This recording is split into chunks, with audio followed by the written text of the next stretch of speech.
Movimentos sociais, meu querido, eu não tenho nada contra. Não sei de onde você tirou que eu tenho contra movimentos sociais. Eu tenho contra movimentos terroristas. O MST, por exemplo, é um movimento essencialmente terrorista, que invade a propriedade privada, mata animais, destrói a lavoura.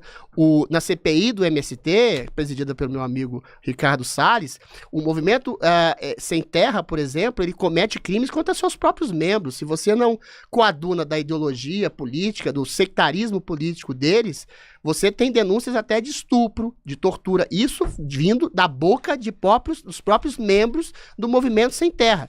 Se você tem um princípio de propriedade privada a ser defendida, e aqui eu te dou uma pequena aula sobre o que é propriedade privada.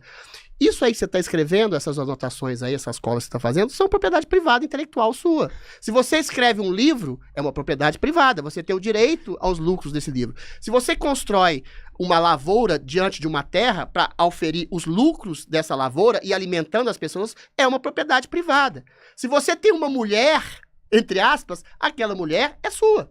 Ela é uma propriedade privada, dada a liberdade socioafetiva sexual que vocês têm de abolir essa propriedade privada. Ou seja, a propriedade privada é da essência da construção da natureza humana. E quando você invade uma propriedade privada, que é uma propriedade de outra pessoa, se alguém invade a sua casa e quer pegar a sua mulher, pegar os lucros do seu livro, roubar o seu salário advindo do seu trabalho, que é a propriedade privada da sua inteligência, das suas habilidades, você tem o direito de jogar aquela pessoa na cadeia, porque ela está cometendo um crime. A primeira propriedade privada, sabe qual que é? É a do corpo. Sabe esse velho axioma, esse novo axioma, aliás, das feministas? Meu corpo, minhas regras. Se você passa a mão na bunda de uma mulher, você está rompendo o limite da propriedade privada do corpo dela. E o MST rompe todos os critérios de propriedade privada. Ou seja, o governo Bolsonaro auferiu mais de 500 mil títulos de propriedade de terra para as pessoas, fez praticamente uma reforma agrária, como se nunca viu antes no país. E eliminou praticamente as invasões de terra do movimento Sem Terra, praticamente a zero. Eles voltaram com força total dentro do escopo do governo Lula. Ou seja, é simplesmente o fomento da destruição. Destruição, sabe de quem? Do agronegócio, que alimenta 2 bilhões de pessoas no mundo, que é a força motriz da economia brasileira, da América Latina e em boa parte do mundo também. O Brasil alimenta o mundo, era para ser uma potência. Se não houvesse essa limitação de impostos escorchantes, de um Estado inchado, de limitação do empreendedorismo e da promoção desse tipo de terrorismo, da promoção desse tipo de invasão privada, que leva, inclusive, o outro lá, esqueci o nome dele, que leva ele para a comitiva na China para aprender como ser ditador. Ou seja, eu não tenho problema com o movimento social, desde que ele não seja um movimento criminoso, como é o caso do movimento Sem Terra. 2 minutos. Foi o que eu imaginei, né? Ele se diz não contra os movimentos sociais, mas ele é contra os movimentos sociais de esquerda, tipo o MST. O MST não é terrorista não, Adriles. Tá? O MST, ele é apenas... Aliás, o MST sequer tem uma postura revolucionária. O que o MST faz é simplesmente tentar garantir que se cumpra a Constituição e a função social da terra. Porque se você tem um latifúndio improdutivo que está lá simplesmente jogado, enquanto que a gente tem pessoas que precisam de terra para trabalhar, a nossa própria Constituição garante que deve ser cumprida a função social da terra. Então não tem invasão nenhuma. O que se faz ali é uma ocupação para garantir um direito constitucional, tá? É isso que o MST faz.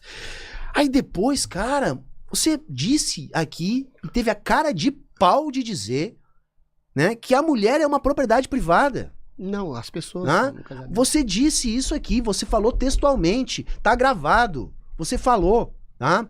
E é exatamente esse um dos princípios da sociedade de classes. Por que que a gente defende um feminismo classista?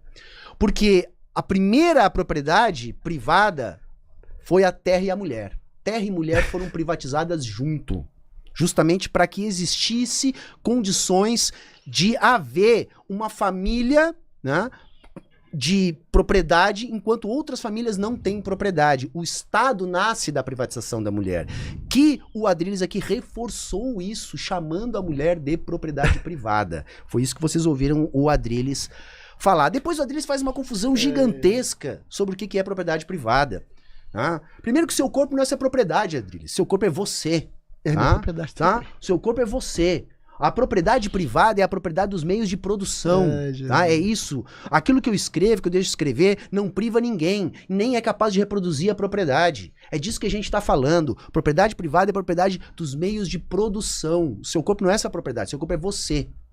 Você tem, como todo marxista clássico, 3 minutos. 3 minutos para uma pergunta. Você tem, como todo marxista clássico, uma visão materialista da realidade, né? Economicista, eu diria assim. Propriedade privada é tudo isso que eu disse. Num casamento, tem um filósofo, não sei se você conhece, chama Immanuel Kant, que ele diz que a propriedade, você tem o direito de exclusividade de usufruto afetivo, claro, com consonância e anuência da pessoa, do corpo do seu cônjuge. Casamento é isso. Casamento é a comunhão entre dois corpos, entre duas pessoas, que se amalgamam, uma sendo propriedade socioafetiva sexual da outra. Se as pessoas querem abolir essa propriedade, elas têm o direito. Assim como você tem uma terra, se você quer vender essa terra, ou abandonar essa terra, ou deixar essa terra por um tempo ali, até que você decida o que fazer com ela, sem o direito de outras pessoas terroristas invadirem sua terra, você tem o direito de fazer o que tem. A propriedade privada não é uma coisa exclusivista do ponto de vista não produtivo. Um casamento na propriedade privada, eu vou filosofar aqui, ele gera frutos, gera filho, gera mônada social, gera o respeito de um homem para a mulher, da mulher para um homem, da exclusividade, do desejo, que se transforma em amor e se transforma em filhos. A propriedade privada de uma terra cultivada por um grande fazendeiro gera efeitos, gera comida na boca das pessoas, como o agronegócio, gera exatamente emprego, gera renda. A propriedade privada não é só para satisfazer o ego narcisista do bolso de alguém. A propriedade privada tem todo esse escopo e amplitude de melhorar a vida do proprietário e daquelas pessoas que trabalham naquela propriedade privada daquele indivíduo. Quanto tempo que eu tenho?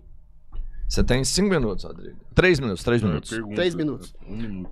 Essa é uma pergunta? Pode fazer uma pergunta. É também Aí- resposta, né? Pois é, eu perdi, gente. Não, é pergunta, Peraí. pergunta. Então tá, então vamos pausar lá. aqui. Pausa aí. Pergunta, São 3 minutos, você tem direito a uma pergunta. Tá bom, tá bom. pergunta. Bom, respondida a questão da propriedade privada, venci esse debate. Agora vamos à questão da primeira questão. Já até declaro. Você falou exatamente, eu achei muito interessante, da questão da propriedade privada da mulher, né? Você, como eu expliquei no casamento, você tem uma propriedade mútua, é uma espécie de cela voluntária entre um homem e uma mulher, ou entre 2 homens, 2 mulheres, como você bem entender.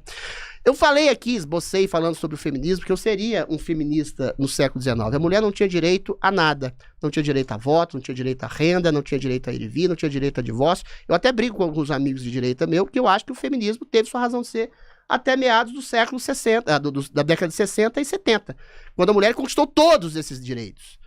Aí eu queria te perguntar, qual que é o objetivo do feminismo hoje? Porque a gente vê falsas denúncias o tempo inteiro contra homens, a gente vê a judicialização do massacre de homens, aí eu cito vários casos do Marcus Mellen, do Johnny Depp, do próprio como é que chama? O Neymar. Ou seja, a judicialização e a perseguição e o massacre de qualquer aproximação socioafetiva masculina se transformou praticamente em crime. O feminismo virou simplesmente um espectro do ressentimento das mulheres contra seu dedo torto, que escolhem maus homens. Qual que é a função do feminismo hoje? 5 minutos, Humberto. Primeiro é que assim, né, Adriles, o feminismo só seria desnecessário se já não houvesse mais desigualdade de gênero.